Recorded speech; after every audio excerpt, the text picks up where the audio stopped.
Fala aí, pessoal. Muito boa tarde a todos. Gravando um vídeo aqui de fechamento aí para o dia de hoje. Hoje, segunda-feira, dia 15 de janeiro de 2024. Os mercados estão de uma maneira bem tranquila por conta aí do feriado nos Estados Unidos. Então, a gente está sem a Bolsa Americana, né? Os futuros nos Estados Unidos, como eles funcionam 23 horas por dia e basicamente eles abrem no domingo, né? A partir ali das 6 horas da tarde no horário de Nova York e vai até sexta-feira, também esse horário das 6 horas. Sendo que ele tem um intervalo sempre das 6 às 7, do dia para o outro, que é quando ele faz o seu ajuste e aí já vem a posição para o próximo dia. E nós, por conta do feriado, você tem negociação dos futuros e essa negociação é até 1 hora da tarde do horário de Nova York. Então, quando bateu 3 horas, o mercado aí futuro também fechou lá fora, né? Então, eles têm esse pregão mesmo meio aberto, né, no dia de hoje, porque como são mercados futuros que funcionam, né, com negócios ao redor do mundo inteiro, então eles têm pelo menos um meio pregão dos futuros.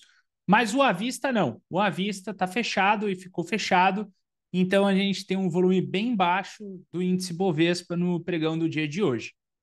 Deixa eu compartilhar a tela aqui junto com vocês e aí eu vou comentar algumas notícias que saíram durante o pregão de hoje. Primeira coisa, tá? Então, veja só, pessoal, por conta do volume, né, do dia de hoje, feriado, veja que o volume ficou bem aquém do esperado dentro do índice, né? Se a gente inserir aqui uma média móvel, vamos por uma média móvel de 20 períodos aqui no volume. Veja que o volume do índice está bem abaixo da sua média no pregão, né? Então, isso é normal por conta do feriado lá fora, tá? E o mercado agora vai ficar em aguardo do que pode estar aparecendo de notícias lá do exterior, ok? Lembrando que o início desse ano, né, naturalmente, mês de janeiro, sempre costuma ter um volume menor, né? Então, veja que a gente está navegando numa situação de volume um pouco mais reduzido do índice Bovespa. E aqui, pessoal, a gente não pode dizer ainda que o Ibov está agora numa tendência de baixa, porque ele não está, né? Então, o índice Bovespa ele tem esse suporte técnico. Se eu colocar aqui o gráfico de 240 minutos, olha só, esse gráfico de 240 minutos, ele pode ilustrar para a gente, tá? Algum movimento mais rápido sobre o diário. Então, em outras palavras, aqui nessa movimentação, a gente poderia ver uma semelhança, tá, com o movimento conhecido como ombro-cabeça-ombro. E aí aqui até um pivô de destaque mais complexo desse movimento, que existe. Inclusive, vocês que estão aqui no YouTube, tem a aula lá de figuras, onde eu falo sobre esses movimentos.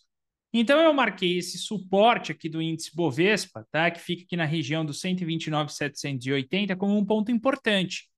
Porque caso ele venha a perder essa região de suporte, aí sim a gente pode estar entrando para uma tendência de curto prazo, tá? Uma tendência terciária de baixa. Por enquanto, a gente não tem essa tendência terciária de baixa. Lembra que se vocês assistirem às aulas sobre teoria de Dow, tá? Vocês vão ver o seguinte: tendência primária, média móvel de 200 períodos, tendência secundária, média móvel de 50 períodos, tendência terciária, média móvel de 20 períodos, é a tendência terciária, tá? Então, as três médias apontam para cima nesse momento dentro do índice. Outro fator sobre a teoria de Dow é os topos e fundos. E os topos e fundos, eles são ascendentes ainda nesse gráfico. Esse fundo intermediário, ele bateu com o fundo anterior. Então, caso ele venha fazer um fundo menor, aí sim a gente já pode falar, ó, temos um fundinho aqui que está compatível com um topo e um fundo menor. E a gente pode ver, né, a existência de alguns indicadores, entre eles nós temos aqui a condição do OBV, tá? Então, aqui na tela. E o OBV ele pode mostrar para nós em qual situação o índice Bovespa tende a andar. Né? Como ele falhou no topo, ele já está fazendo uma divergência para continuação de alta. Outras coisas que a gente pode observar aqui é a relação do MACD. O MACD é um indicador e ele pode trazer para a gente algumas situações, como, por exemplo, nesse momento, ele está trazendo uma situação de divergência. Tá? Então, se vocês observarem, ele tem essa divergência aqui de baixa já dentro do indicador do OBV. Veja como ela acelerou nesse último movimento. Agora, aqui vai uma questão. O fato dele ter acelerado, tá?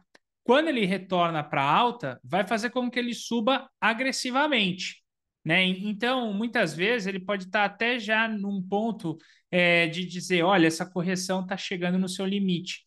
É porque, geralmente, se a correção ainda não veio, ele ainda não dá aquela acelerada mais agressiva, como é o caso aqui, por exemplo. Veja que aqui ele fez a correção, mas veja que o MACD ele não agrediu muito forte o indicador. Agora já temos uma agressão mais forte.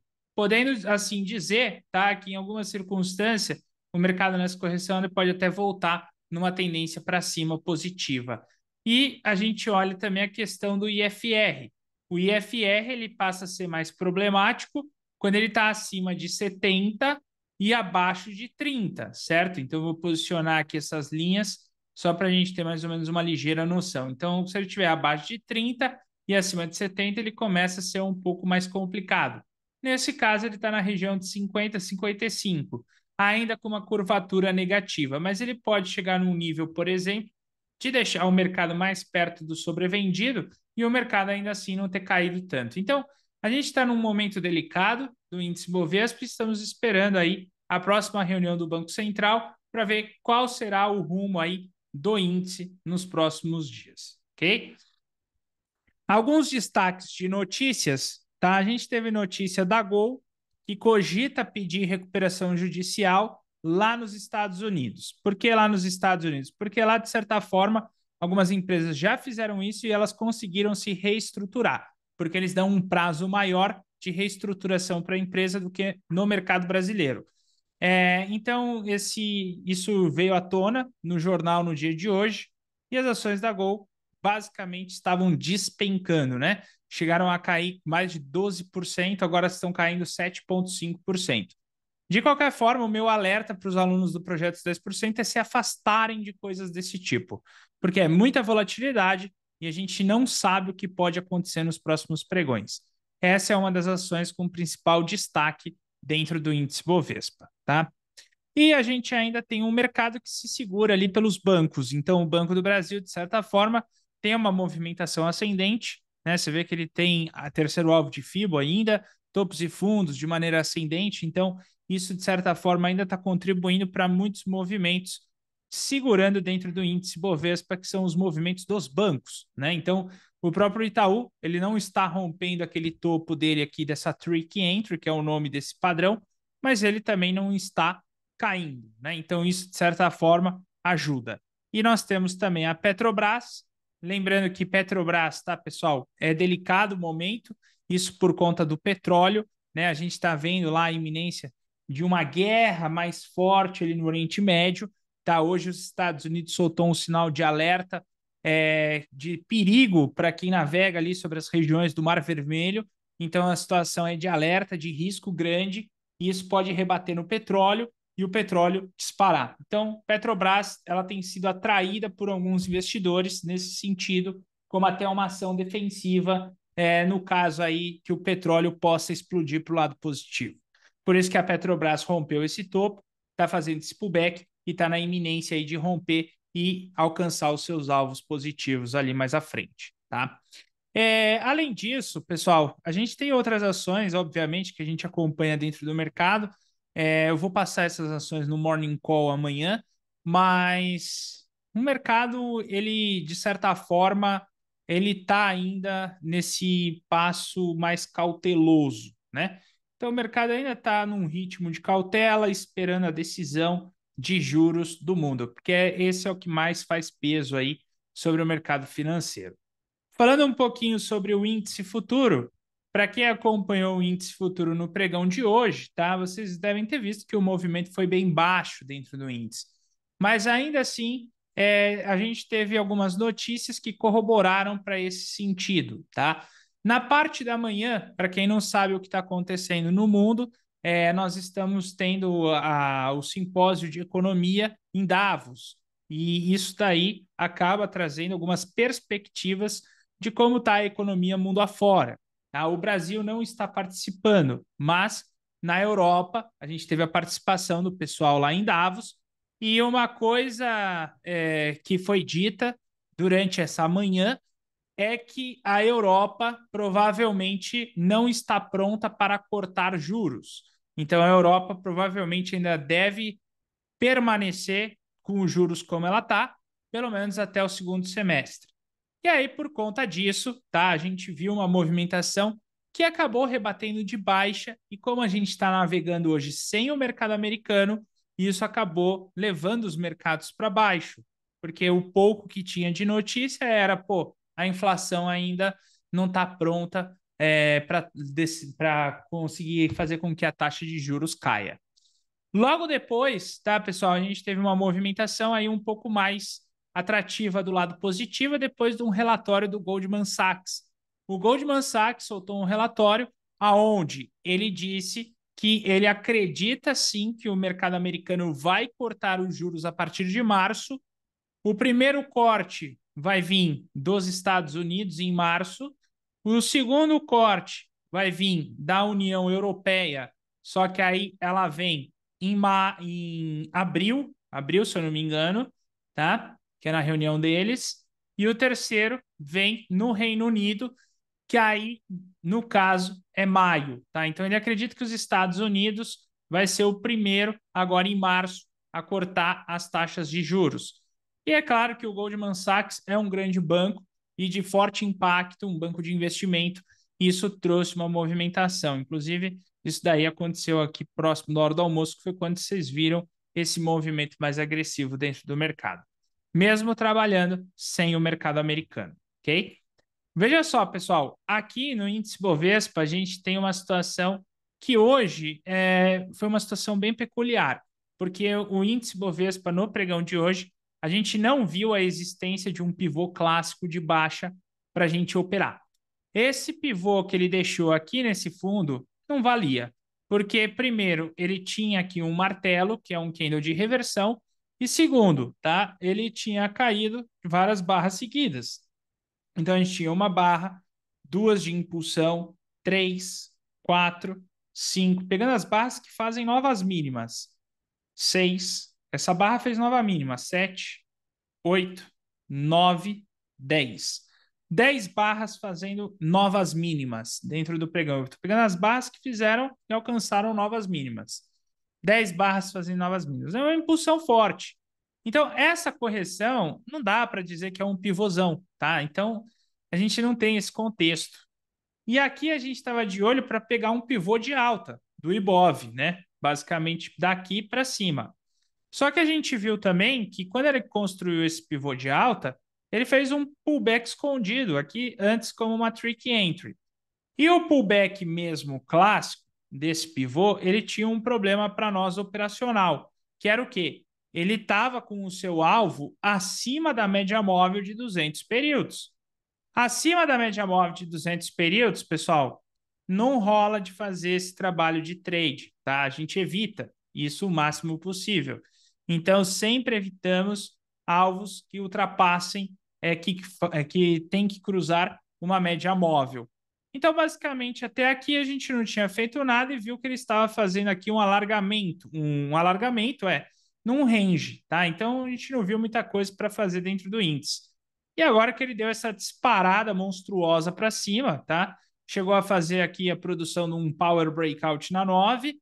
O Power Breakout, ele é um trade que até serve num contexto de muitas barras seguidas da mesma cor. Quando você tiver muitas barras seguidas da mesma cor, fazendo novas máximas, igual a gente viu na situação anterior, ele até serve aqui como contexto de continuação quando é em forma de power. Mas eu tenho que só lembrar o seguinte, tá? Um bom Power Breakout tem pelo menos 5 barras em lateralização. Uma, duas, três, quatro, cinco, seis, sete. Então, beleza, ele até vale como um Power Breakout. Aqui não tem 5 barras, tá? Aqui alcançou a mínima, fez uma, duas barras, rompeu na terceira. Então, isso diferencia muito a situação de um pivô. Porque aqui eu até posso pensar em entrar, mas aqui, de fato, não, tá? Então, de fato, aqui o índice, tá? Se você pensa nesses contextos de média, etc., esse seria o mais próximo que ele chegaria para um movimento de trade. Mas isso significa que não dava para fazer nenhuma operação no índice no dia de hoje? Claro que não. O índice futuro, ele teve situação onde eu poderia ir para 2 minutos. E no 2 minutos a gente viu vários trades aqui dentro do índice, começando por um trade de volta em V. Tá? Repara que o mercado estava querendo fazer aqui um pivô de alta. A gente resgatou o setup VWAP. Então, quando a gente veio com o setup VWAP, tá? Por causa da abertura do 2, a gente viu que ele estava querendo fazer esse pivô de reversão, para ir para a média móvel de 200 períodos. Era a nossa ideia. Tá? Então, rompeu, vai até a média móvel de 200 períodos. A gente marcou esse topo e a gente percebeu que desse topo ele não rompeu, ele falhou. Então, aqui estava um primeiro trade um pouco mais arriscado, só que no gráfico de 2 minutos. Uma volta em V, e ela foi. Depois dessa volta em V, a gente viu ainda a existência de um pivô de baixa, que foi aqui, no rompimento do candle 14. Esse foi o primeiro pivô alinhado com a VWAP, que também teve um alinhamento frente à média móvel de 20 períodos, como vocês podem ver aqui, ó. Tá? Então, ele também teve um alinhamento frente à média móvel de 20 períodos. E aí a gente viu uma segunda situação para o índice futuro. Inclusive, ela foi embora ali para baixo, pegando ali até o quarto alvo de Fibonacci. Tá? Passado esse movimento do índice, a gente viu uma outra situação de trade, porque a gente estava ligado aqui pelos 5 minutos. Nos 5 minutos, a gente estava esperando que ele pudesse fazer uma arrancada de retorno nessa situação, fazendo uma volta em V aqui durante esse processo de alta, tá? Então, a gente foi no 2 minutos nessa condição e vimos que fez um pivô aqui, né? Que era o que favoreceria a volta em V, que também foi um outro contexto que ele andou aqui para cima. E além desse contexto dos 2 minutos, a gente viu nos 5 minutos como uma maneira subjetiva esse movimento que era um afastamento. Só que aí teria que ser na condição de trick entry. Então, de certa forma, os 5 minutos ele ficou um pouco mais alongado os movimentos, não conseguindo aqueles pivôs prévios, mas o 2 minutos contribuiu para algumas situações de trade. Falando agora um pouquinho do dólar futuro, tá? O dólar futuro, a gente teve uma condição também de trade, não no gráfico de 5 minutos do pregão de hoje. Como vocês podem ver, os 5 minutos ele disparou na abertura, tá? A gente não viu a existência do pullback clássico, então ele continuou numa movimentação forte. Aqui a gente viu que os 5 minutos poderia desencadear um power breakout, mas aí o que a gente fez? Colocou o MACD para ver se tinha alguma divergência, e a gente viu a existência de uma divergência. Por mais que ele chegou a romper, ele tinha ido abaixo da média móvel de 20, senão aqui seria um trade clássico, se ele não tivesse fechado abaixo da média móvel de 20 sem divergência no MACD. Foi uma cutucada e, como vocês podem ver, ele voltou já a cair. Ele não se sustentou ali para cima, que o mercado estava sim perante uma divergência. E vocês podem reparar que aqui nós temos uma situação de afastamento superior dentro do dólar futuro nessa movimentação de baixo, certo? Mas isso significa também que não dava para fazer nada? Não. O 2 minutos tinha algumas condições de trade. A primeira condição de trade do 2 minutos foi esse pivô de pós-rompimento da 200. Então, aqui nós temos um primeiro pivôzinho de alta que ele fez no gráfico menor. E depois nós vimos, né, dessa movimentação, ele fazendo aqui o que a gente chama de power breakout. Veja que aqui a distância da média móvel de 20, ela é a menor de todas. Então, a gente viu isso aqui como um contexto de power breakout, que acaba sendo um trade do 2 minutos. Se fosse em 5 minutos, eram trades clássicos mandatórios, mas como a gente está falando em 2 minutos, a gente tem que ter um pouco de pé atrás. E depois a gente viu uma outra situação de trade, que aqui sim foi uma aula de análise técnica, que foi o quê? Ele frustrou o power breakout. A gente marcou isso aqui como uma engolfada na média. E aí a gente jogou esse movimento como alvo para baixo. Repara que ele demorou. Quando a gente viu que a gente não estava tão bem posicionado, o que eu falei para o pessoal da sala? Olha, quem está aí no 2 minutos vai fazer o seguinte, vai usar o stop cutucada. Esse stop é complicado, porque o que aconteceu foi exatamente isso. O que ela fez aqui? ela cutucou o ponto ali do stop, só que ela deu uma cutucada gigante. Mas repara que ela cutucou e depois o que que ela fez? Ela voltou tudo. Tá? Então ela voltou tudo nessa movimentação de baixa. Então, assim, serviu como uma aula, obviamente, de como funcionaria um stop de cutucada, apesar do stop ter sido aí bem violento pela barra, mas foi algo também bem rápido, tá, pessoal? Como vocês podem ver, se vocês caírem no gráfico de 1 minuto, vocês vão ver, ó, foi uma esticada de 1 minuto e já voltou no outro. Por quê? Porque foi lance de ordens no book de oferta que provavelmente passaram e aí acabou fazendo essa violinada, tá? Então não é que foi também super amargurante, né? Um trailing stop como esse. Foi algo de 1 minuto, assim, que ela foi e voltou, ok? Bem, acredito que seja isso, tá? Então amanhã estaremos de volta. Acompanhe a gente a partir do Morning Call, a partir das 8 horas da manhã. E eu vou ficando por aqui. Grande abraço para vocês e até amanhã.